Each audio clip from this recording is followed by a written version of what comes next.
선지자의 제자들의 아내 중에 한 여인이 엘리사에게 부르짖어 이르되 당신의 종 나의 남편이 이미 죽었는데 당신의 종이 여호와를 경외한 줄은 당신이 아시는 바니이다. 이제 빚준 사람이 와서 나의 두 아이를 데려다가 그의 종을 삼고자 하나이다 하니 엘리사가 그에게 이르되 내가 너를 위하여 어떻게 하랴? 네 집에 무엇이 있는지 내게 말하라. 그가 이르되 계집종의 집에 기름 한 그릇 외에는 아무것도 없나이다 하니 이르되 너는 밖에 나가서 모든 이웃에게 그릇을 빌리라. 빈 그릇을 빌리되 조금 빌리지 말고 너는 네 두 아들과 함께 들어가서 문을 닫고 그 모든 그릇에 기름을 부어서 차는 대로 옮겨 놓으라 하니라. 여인이 물러가서 그의 두 아들과 함께 문을 닫은 후에 그들은 그릇을 그에게로 가져오고 그는 부었더니 그릇에 다 찬지라. 여인이 아들에게 이르되 또 그릇을 내게로 가져오라 하니 아들이 이르되 다른 그릇이 없나이다 하니 기름이 곧 그쳤더라. 그 여인이 하나님의 사람에게 나아가서 말하니 그가 이르되 너는 가서 기름을 팔아 빚을 갚고 남은 것으로 너와 네 두 아들이 생활하라 하였더라. 아멘. 하나님의 말씀입니다. 할렐루야. 예. 북쪽 이스라엘의 엘리사 선지자 시대 때 일어난 사건을 오늘 본문은 보여줍니다. 이 사건 속에 어떤 하나님의 마음이 들어있을까요? 성령께서 우리로 하여금 깨닫는 은혜를 주시기를 바랍니다. 우리 1절을 볼까요? 자, 1절 말씀을 살펴보면 선지자의 제자 한 사람이 죽었는데 그의 부인 되는 사람이 엘리사에게 와서 무엇을 말하는 장면이죠? 자기 남편이 이제 죽기 전에 빚을 졌는데 그 빚도 다 못 갚고 죽었다. 자기는 지금 두 아들하고 사는데 이제 빚을 준 사람이 자기하고 자기 아들 두 아이를 데려가 가지고 종으로 삼으려고 한다 이거죠? 예. 그 신명기 15장 12절에 보면은 당시 이스라엘 백성들 사이에 주어진 율법에 따르면 빚을 진 채무자가 빚을 약속한 기간 내에 못 갚으면은 본인이나 혹은 자녀들을 종으로 내놔야 하는 법이 있습니다. 6년 동안 그렇게 규정이 있습니다. 그래서 아마 이 당시에 이제 그런 법이 통용되고 있었으니까 채권자는 채무자인 이 선지자의 부인에게 자식들을 언급하면서 돈을 달라고 그랬겠죠. 그렇죠? 예. 뭐 선지자의 제자들이라는 그 대상이 조금 특별하지만은 뭐 우리가 너무나 상식적으로 실제도 경험하신 분들도 있을 수 있고, 여러분 빚이 무섭습니까? 안 무섭습니까? 예. 별로 응답을 안 하시는 성도들께서 빚 얘기를 하니까 거의 다 응답을 하시네요. 아무튼 뭐 빚을 져보신 분이든 또 빚을 받아야 될 분들이든 간에 이 빚은 참 힘든 일인 것이 틀림없습니다. 자, 그런데 우선 선지자 제자들이라는 것은 요즘 말로 하면은 뭐 한 교육 전도사님도 됐을까? 그죠? 신학교를 들어가서 선지자들한테 배우고 있는 사람들이니까 아직 목사님은 아닌 것 같고, 목사님 그 이전 단계에 교육 전도사, 뭐 강도사, 이제 목사 고시 보고 목사님 되고 그러잖아요. 뭐 그런 지금 우리의 이해에서 볼 때 교육 전도사쯤 되는 분 같습니다. 교육 전도사님은 그래도 하나님의 일을 하려고 헌신한 사람이고, 그의 부인 되는 사람 말할 것도 없고, 그의 자녀들은 또 다 같이 헌신하죠. 전도사님만 하진 않잖아요. 다 가정이 아무래도 세상적인 일들을 못하고 교회 일에 전념하고 그러다 보니까 좀 경제적으로 이렇게 넉넉하지가 않겠죠, 일반적으로. 저도 아내하고 아이들 둘 있었을 때 전도사가 됐어요. 그러니까 근데 저는 그래도 조금 많이 이렇게 사례를 많이 주는 교회에서 교육 전도사 생활을 했는데 지금 생각해 보니까 300불 받았던 것 같아요, 한 달에. 그러니까 저하고 아내하고 두 아이들하고 300불 가지고 이제 그다음 신학교도 다니고 그랬으니까. 예. 아무튼 뭐 그런 분들이었던 것 같아요. 그렇죠? 본문에 보면은. 그러면 이분들은 하나님께서 특별히 더 생각하셔야 될 거 아니겠어요? 매일 고기 반찬이 아니더라도 적어도 지금 본문에 이런 상황. 또 그나마 지금 그 선지자 제자가 죽었어요? 안 죽었어요? 죽었으면 다 끝난 거야. 그러니까 이 부인은 얼마나 불쌍해요, 인간적으로 보면은. 그러니까 이제 남편이 왜 죽었는지는 모르지만 남편도 죽었지. 또 같이 빚을 진 것도 아직 갚지 못했지. 또 아들은 또 그때는 뭐라 그러냐면 원수 같은 아들이라 그래요. 애들이라고. 남아있는 게 원수 같다 이거죠. 예. 이런 지금 상황이 됐으니까 이거 뭐지? 그런 생각을 일단 우리가 할 수 있지 않을까요? 내가 오늘 예수님을 잘 믿고 목사님이 하라는 대로 나오라면 나오고 들어가라면 들어가고 헌금도 많이 하고 목사님도 잘 섬기고 그런 사람들은 좀 하나님이 신경을 더 써야 되지 않을까요?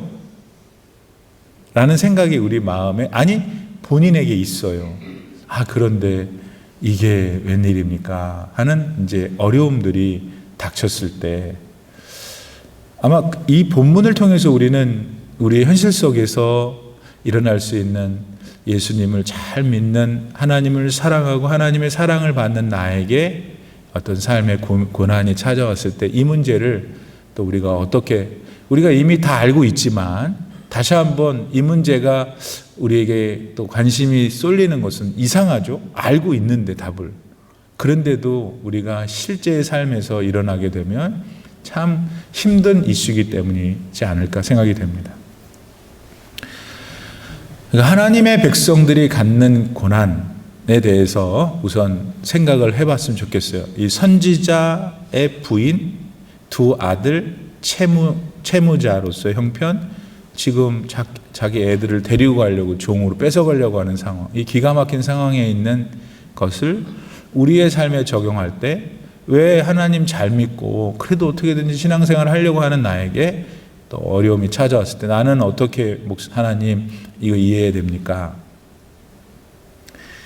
자, 우선 여러분 조금 냉정하게 들릴지 모르지만 하나님께서는 하나님의 말씀 가운데 단 한 번도 너희가 나를 믿고 내가 너를 나의 백성으로 삼았을 때 역경이나 시험이 하나도 없을 것이라고 말씀하신 적이 없어요.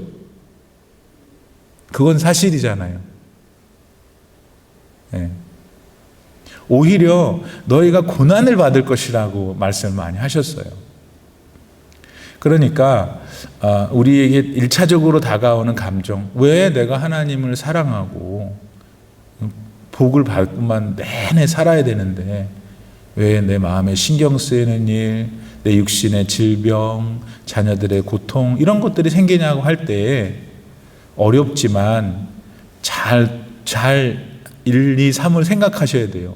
하나님이 이런 고난이 오히려 있을 것이라고 얘기하셨지 없을 것이라고 하지 않으셨다라는 거.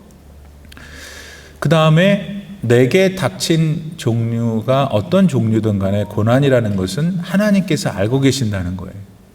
나는 원망 비슷한 걸 할 수 있지만 하나님도 내가 고난을 당하고 있다는 걸 알고 계십니다. 그게 내 실수로 인해든 마귀가 줬든 무엇이든 간에 하나님도 알고 계신다는 거예요. 그 얘기는 뭐냐면 하나님은 내가 겪고 있는 이 곤란한 어려움 환난을 내가 믿음으로 하나님을 바라볼 때 반드시 이거를 바꾸신다는 거죠. 내게 좋은 것으로. 이거를 조금 더 영적으로 말하면은 하나님은 우리는 가슴에 감동이 별로 안 되지만 알고 있어야 돼요. 하나님은 언제나 우리를 천당에서의 삶을 생각하세요. 그러니까 무슨 소린가 또 그러죠. 하나님이 우리를 생각할 때의 생각의 범주가 하나님의 나라까지 생각하시는 거예요. 우리는 그런데 여기서 이제 80년 살 때 그거 자기도 몰라요. 그냥 그 생각만 하는 거예요. 왜 나를 이렇게 했냐고. 근데 하나님은 그렇게 생각하시기 때문에 지금 너가 당하고 있는 그 어려움들을 내가 나의 나라에 올 때까지 혹은 이 나라에 와서 받을 영광을 더 크게 할 수 있도록 너를 여기서 내가 조치를 한다라고 믿으셔야 한다는 거예요. 그래서 나를 합당한 자로 하나님 나라에 합당한 사람으로 만들려고 내 삶에 이러한 resistance, 뭔가 저항이 내 인생 가운데 왔구나 하는 사실을 꼭 믿으셔야 되는 거예요. 여러분이 잘못해서 했어도, 근데 잘못해서 뭔가가 닥치면은 이제 어떤 수준에서만 있냐면 내가 잘못했으니까 응당히 받아야 되니까 견디는 거야. 어떻게 하면서? 이를 갈면서. 그건 믿음의 바른 자세가 아니에요. 회개해야죠. 잘못해서 왔으니까 회개하고 나서 그래도 찾아온 고난을 내가 회복을 해야 될 거 아니겠어요?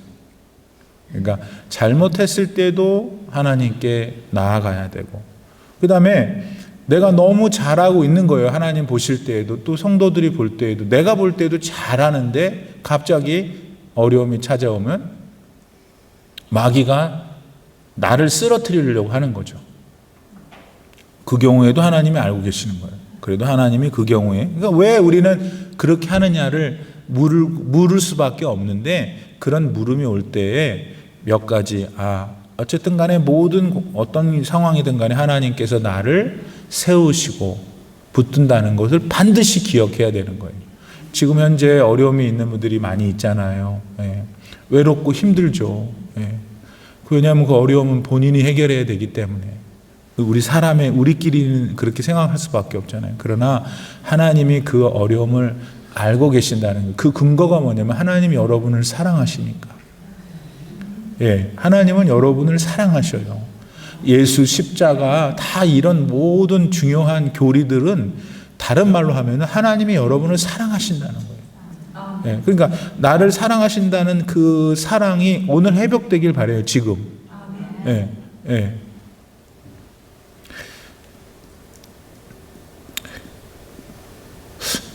마가복음 4장에 보면은 예수님이 저쪽 거라사인 지방에서 배를 타고 이쪽 가버나움 쪽으로 이렇게 디베라 호수를 쫙 가는데 갑자기 느닷없이 광풍이 부는 거예요.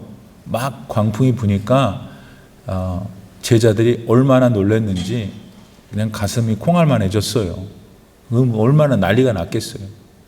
근데 예수님은 우리 표현으로 한가하게 배 고물에 쫙 누워 계신단 말이에요. 그러면 베드로 이하 모든 제자들에게 있어서 배 안에서의 광풍은 고난이잖아요. 좌우지간 지금 그들이 죽게 생겼으니까 말입니다. 근데 한가하게 예수님은 누워 계시니 그때 제자들이 뭐라고 하냐면 그 말 한 거예요. 뭐 하시냐고 지금 이렇게 한가하게 누워 계시냐고. 우리가 지금 하나님 앞에 기도할 때 그러잖아요. 하나님, 내가 지금 죽게 생겼는데 뭐 하고 계시냐고. 그랬더니 그 마가복음에서 뭐라 그러냐면 예수님이 일어나시더니 잠잠하라. 할렐루야. 잠잠하라. 갑자기 광풍이 없어졌어. 그 다음에 돌아서면서 하는 말이 중요하다고 예수님이. 왜 이렇게 믿음이 없느냐 그러셨어요. 나는 그걸 어떻게 여러분에게 지금 해석하고 싶냐면 내가 너희를 사랑하는 걸 왜 모르느냐. 오늘 이 아침에 이 선지자 제자의 부인 얘기를 하다가 여기 왔는데 여러분 마음에 하나님이 나를 사랑하신다는 것을 다시 회복해야 돼요. 그러면 하나님께서 반드시 여러분의 삶의 광풍을 잠잠해라 하실 줄 믿습니다. 요한복음 11장에도 보면은 누구야? 마리아하고 마르다가 자기 오빠가 이제 병에 걸려서 죽게 생겼잖아요. 여러분 죽기 전이었어요. 이 두 여인이 사람을 예수님한테 보내잖아요. 예수님, 우리 오빠가 죽게 생겼으니 빨리 오시라고. 오시면 안 죽습니다. 이렇게 얘기를 했죠. 그랬더니 예수님이 가지 않은 상황에서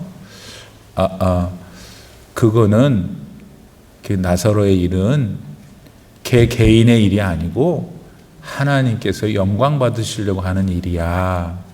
이렇게 한가한 소리를 하신단 말이에요. 나는 지금 죽게 생겼는데. 근데 여기서 잘 생각해야 되는 거예요. 하나님은 그 일을, 예수님은 그 일을 말하기 전에 알고 계셨다는 거죠. 그리고 여러분 아시는 대로 결국은 안 가세요, 그때. 우리 생각에는 그때 부를 때 아직 나사로의 코에 호흡이 있을 때 가셨으면, 아니 뭐 웬만하니 모든 환자를 다 고치시는 분인데 죽지도 않은 사람을 살리시는 게 뭐가 어렵겠어요. 그 여자 동생들도 그렇게 생각했어요. 근데 꼴깍 죽어버렸어. 안 오셨어. 죽은 다음에 마치 시간을 맞춰서 죽기를 바라신 듯 죽은 다음에 오셨죠. 그리고 하시는 말씀, 그리고 살려주셨잖아요. 그냥 죽어야지 살리는 부활의 능력을 보이실 수가 있었던 거예요. 아직 죽지 않았는데 살렸다 그래봐야 죽지 않은 것이 나은 거지 살아난 게 아니잖아요. 여러분 드리려는 말씀은, 하나님은 지금 저와 여러분이 하나님의 백성으로 어떤 문제를 앓고 있다는 걸 아신다 모르신다? 아신다 이거예요. 그러면 왜 이렇게 하냐고 하나님. 그럴 때 우리가 붙들 수밖에 없는 유일한 끈은 나를 하나님이 사랑하신다는 것이고, 반드시 하나님이 그 문제에 대해서 여러분에게 답을 주실 것이라는 것입니다. 욥은 여러분 진짜 여러분이 현재 겪고 있는 고통과 아픔이라는 것은 최고로 아프죠. 자기 고통이 제일 아픈 거예요. 그렇지만 잠깐만 내 고통을 놔두고 욥이라는 사람, 우리가 주워 들은 소리가 많잖아요. 그 양반은 진짜 그걸 우리가 당했다고 생각해봐요. 우리는 진짜 까무러칠 거야. 근데 욥이 뭐라고 그랬어요? 참 주신 분도 하나님이시요 가져가신 분도 하나님이시다. 저도 여러분도 하나님을 향한 이런 신뢰, 내 인생에 대한 바른 의, 정의, 이걸 가질 수 있기를 바랍니다. 그렇게 고백했던 욥을 하나님이 어떻게 하셨어요? 그렇게 팽개치셨어요? 아니지. 원래 자기 거 다 주셨지. 그 다음에 2배로 더 주셨지. 요셉 아시죠? 전화하고 이렇게 통화하는 사이시죠? 요셉도 얄밉게는 했지만, 그렇게 형제들 간에 뭐 얄밉게 한 것도 얄밉게 한 거지만은, 그렇다고 그렇게 구렁텅이에 빠뜨리고 노예로 팔아버릴 만큼 그런 나쁜 짓을 한 건 아니잖아요. 네. 끌려가서 이집트의 경호대장 보디발의 집에 갔어도 그래요. 그냥 뭘 잘못했어요? 그냥 잘생긴 것밖에는 죄가 아니잖아요. 여러분은 그걸 잘 모르잖아요. 잘생겼을 때 힘든 거. 그러니까 원망이 막 나올 수밖에 없는 거예요. 요셉의 입장에서는. 욥은 물론이고. 그렇지만 성경 어디를 한번 보세요. 요셉은 그런 행동을 잘 안 해요. 다 하나님께서 하셨다라고 생각하시고, 꼭 삶의 자리에서, 여러분 보디발 장군의 집에 노예로 집사를 하는 게 뭔 좋은 직업입니까? 그리고 또 끌려 들어가고 그 보디발 부인이 하도 유혹을 해갖고 그걸 뿌리쳤는데 자기를 겁탈한다고 그래갖고 또 감옥에 들어가고, 그게 감옥에 들어간 교도소 생활이 뭔 좋은 일입니까? 삶의 자리가 너무나 비참했어요, 사실은.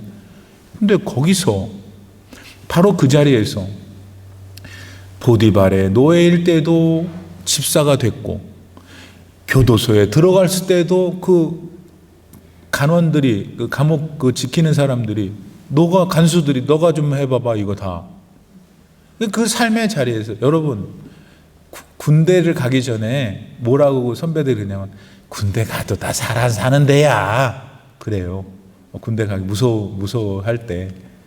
그렇죠. 군대 가면 또 다 조직표가 있고 다 뭐가 있어요. 그러니까 어느 삶의 자리든지 다 가면요, 다 생활이 있는 거잖아요. 심지어 뭐 감옥 안에도 그렇다면서요.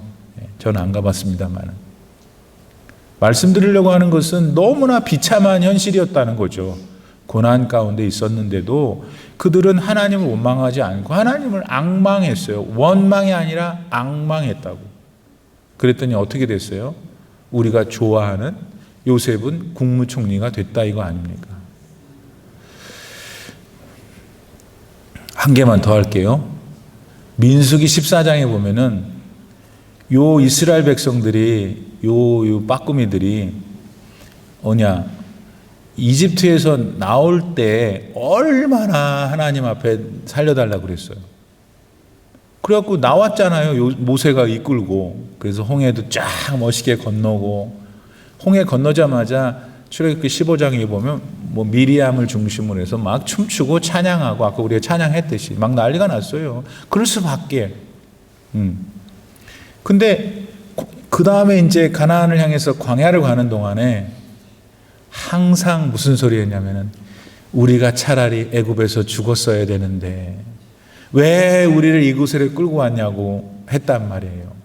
우리는 참 주여 어떻게 그런 망치간 놈들이 있을까 이러잖아요. 우리가 지금 살아가면서 천성을 향하는 가나안을 향하고 있는데 하나님이 매일 때때로 여러분 나에게 건강 주시고, 여러분 건강 주셨을 때를 감사해 봤어요? 그냥 건강 어디 나쁘다 그럴 때마다 그냥 막 이러고 있지.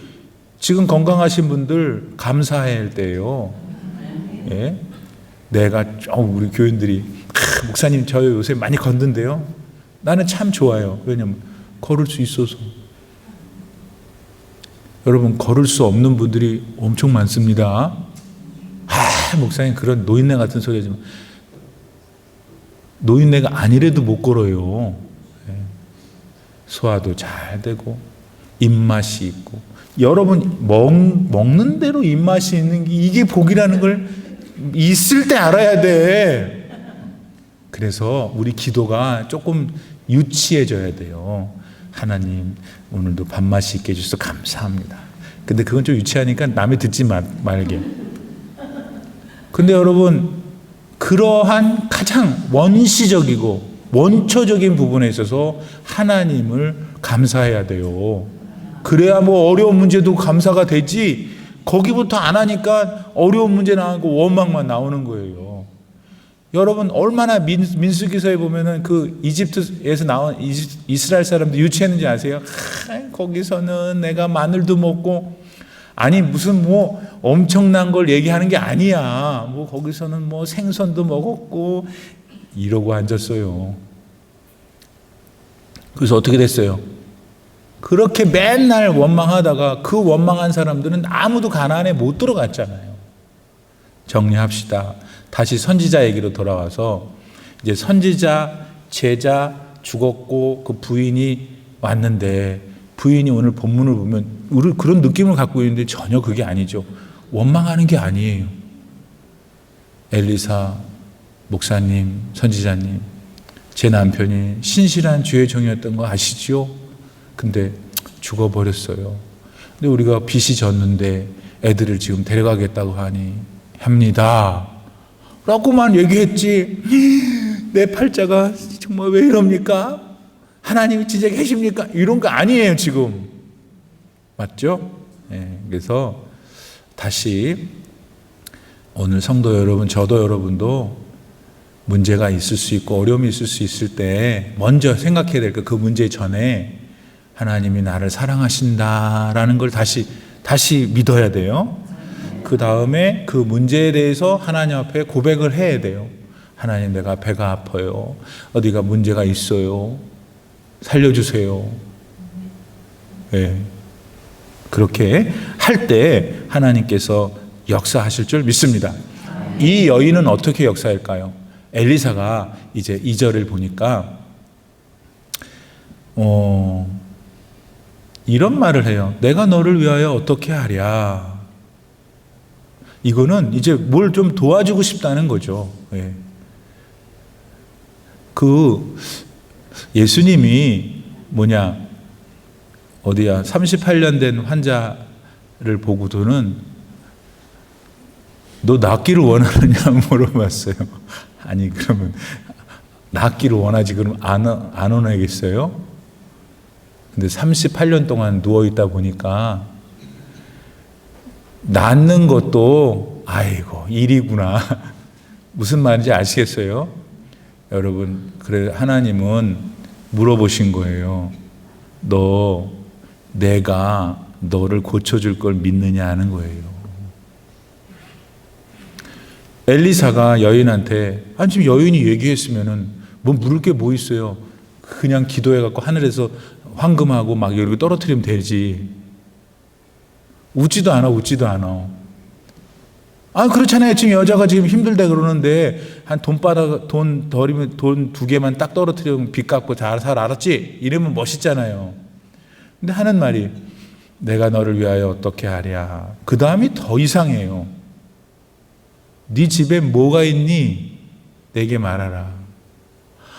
지금 아무것도 없어서 왔는데 뭘 또 있냐고 물어봐요. 그랬더니 여자가 아무것도 없어요라는 말을 하고 싶은 거예요, 지금. 그런데 기름 한 그릇 외에는 아무것도 없나이다. 그러니까 있다는 거예요, 없다는 거예요? 없다는 거예요, 자기 집에는 아무것도.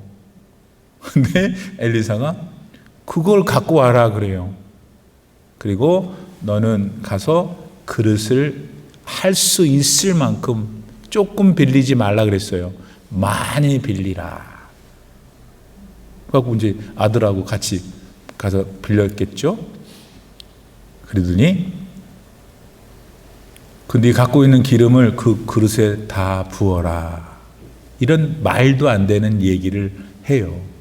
그러니까 이 여인이 말도 안 되는 행동을 해요. 그러니까 그 가져온 그릇에 가득 찼고 이제 엄마가 아들한테 야 그릇 더 어디 있어 그랬더니 이게 단데요. 그러니까 그 기름이 그쳤다 잖아요. 오늘 나중 본문 맞죠? 여러분, 하나님은요 이상하신 분이세요. 왜 이상하냐? 그냥 하늘에서 딱 떨어뜨려 주면 좋은데 네가 가지고 있는 게 뭐냐를 꼭 물어보시는 거예요. 오병이어를 기적을 나타내실 때도 그 오병이어 자체가 오병 5개의 떡, 이어 2개의 물고기, 오병이어를 웬 소년이 가지고 와서 거기에 축사해서 그걸 나눠준 거 아닙니까? 하나님은 우리에게 주신 것 그거를 물어보시고 그걸 내놓으라 그러세요. 그걸 통해서 역사하시는 게 일반적이세요. 목사님 지금 내가 그냥 괴로워 죽겠는데 뭐가 있어요? 그러니까 말입니다. 나는 여러분이 괴로워하고 고통스러워하는 걸 100%예요. 저도 똑같은 여러분과 동일한 인간이니까. 근데 하나님은 또 네가 가지고 있는 걸 내놓으라 그러니 더 약오르죠. 불난 집에 부채질 하시는 것도 아니고. 근데 그렇게만 생각하지 말고 왜 그러면 하나님은 그러면 내가 가지고 있는 게 있나? 내가 지금 이렇게 고통스러운데? 있나 보죠. 찾아보세요. 돈으로 고통스러운 사람은 돈이 없는데 왜 나한테 돈을 달라는가? 여러분에게 건강이 있을 수 있고 여러분에게 기술이 있을 수 있고 여러분에게 사람이 있을 수 있고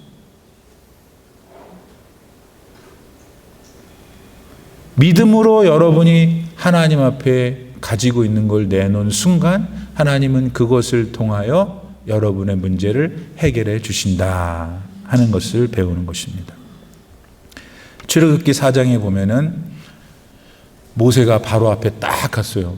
그러니까 이 모세 저기 누구냐 바로가 자기 술사들 마술사들 쫙 부르는 거예요. 지가 한번 뽐내보려고. 그러니 막 걔네들이 막 뭘 하는가 막 뱀들이 막 나오고 난리를 치는 거예요. 그때 하나님이 모세한테 뭐라 하세요? 네가 가지고 있는 게 무엇이냐? 지팡이 있는데요. 그걸 던지라. 그게 뱀이 돼가지고 다 잡아먹고 그 모세는 놀래갖고 피했잖아요.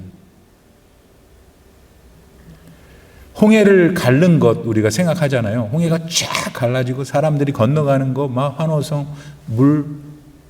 근데 바로 그거가 일어나기 전에 어떻게 했어요? 하나님이 모세의 지팡이를 들게 하시죠. 그걸 치라.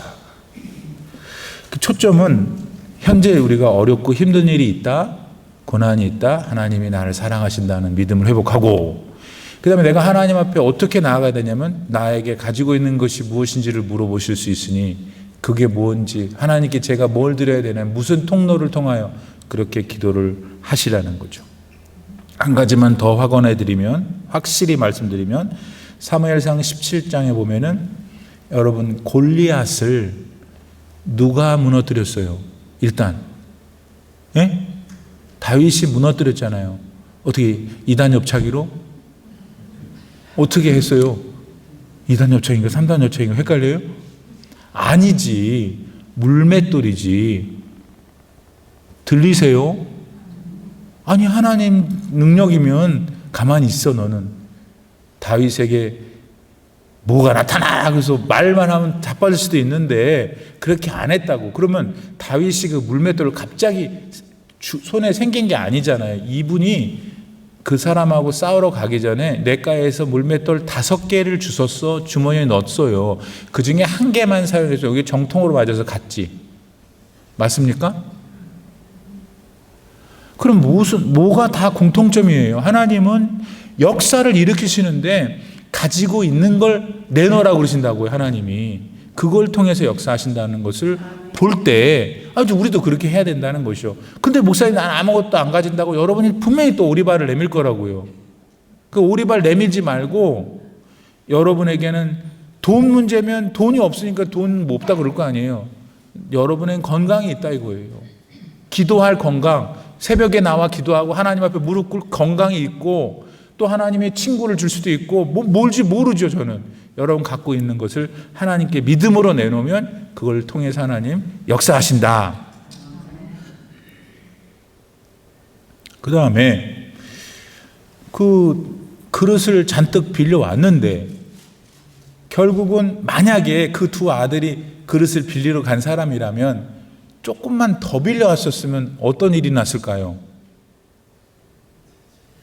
하나님이 30개만 해오라는데 왜 32개야? 그만해. 그러지 않으셨을 거 아니에요. 더 없냐 그랬는데 없어서 그쳤다 그랬단 말이에요. 그러니까 그릇이 더 있었다면 더 많은 그릇에 더 많은 기름이 부어졌을 것이에요. 하나님의 은혜는 여러분의 믿음만큼 부어지는 거예요. 하나님을 이 종기만큼 믿으면은 하나님이 거기다만 조준을 해가지고 은혜를 주시니 결과적으로는 너무 조금이지. 이 너무나 단순한 비유가 우리 모두 공감하잖아요. 그만큼 여러분 하나님은 믿음을 귀하게 생각하시는 거예요. 저나 여러분이나 우리 교회 전체가 좀 믿음이 컸으면 좋겠어요. 그래서 은혜는 하나님이 주시는 건데, 하나님의 은혜는 무한한데 우리 그릇이 큰 만큼 은혜도 많이 들어온다 이거예요. 그래서 시편 81편 10절 여러분이 외우시는 거 있잖아요. 나는 너를 애굽 땅에서 인도하여 낸 여호와 너의 하나님이니, 그 다음에 뭐예요? 네 입을 크게 열라. 거기에 네 입을 조그맣게 열라 안 했어요. 네 입을 그냥 열라도 아니고 네 입을 open wide. 그런데 왜? 내가 채우리라. 그러니까 많이 열렸으면 더 많이 채워줬겠죠. 할렐루야. 그래서 그 여인은 아들과 함께 그때 자신의 믿음의 분량만큼 그릇을 갖고 왔을 거고, 또 그릇을 많이 갖고 왔으니까 오늘 7절에 보면은 그걸 가지고 빚도 갚고 먹고 그러다 보니까 굉장히 많이 갖고 왔나 봐요. 그렇지 않겠어요? 예. 그러니까 믿음은 왜 중요하냐? 은혜를 받는 그릇이니까 어떻게 하겠어요? 앞으로 더 크게 하나님을 믿어라. 이제 정리할까요? 오늘은 선지자 제자가 죽어버렸어. 그 부인이 남은 두 아들과 함께 빚쟁이가 됐어요. 어떻게 했으면 좋겠느냐고 했더니 하나님께서 엘리사를 통해서 다듬어 가시는 그 하나님의 모습을 보여주는 본문이었다 이거예요. 그러면 다시 할 수는 없고 여러 그 단계 속에서 여러분 스스로가 생각할 때 나에게 주시는 말씀이 무엇인지 분명히 깨달았을 거예요.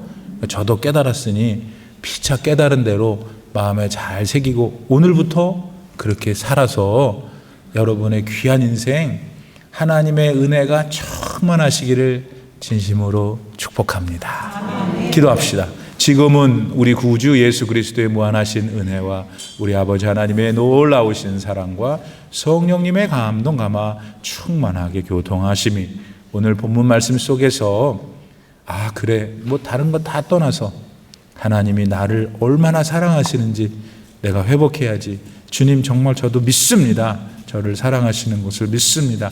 그 사랑에 힘입어 믿음으로 나아가겠사오니 내 입을 크게 열게 도와주시고 그 열린 입에 하나님의 축복으로 함께 하옵소서. 내가 현재 겪고 있는 모든 고난을 이기게 하시고 승리케 하시고 역전케 하여 주옵소서. 기도하시는 모든 성도님들 머리 위에 이제로부터 영원토록 함께 계시기를 간절히 축원하옵나이다. 아멘.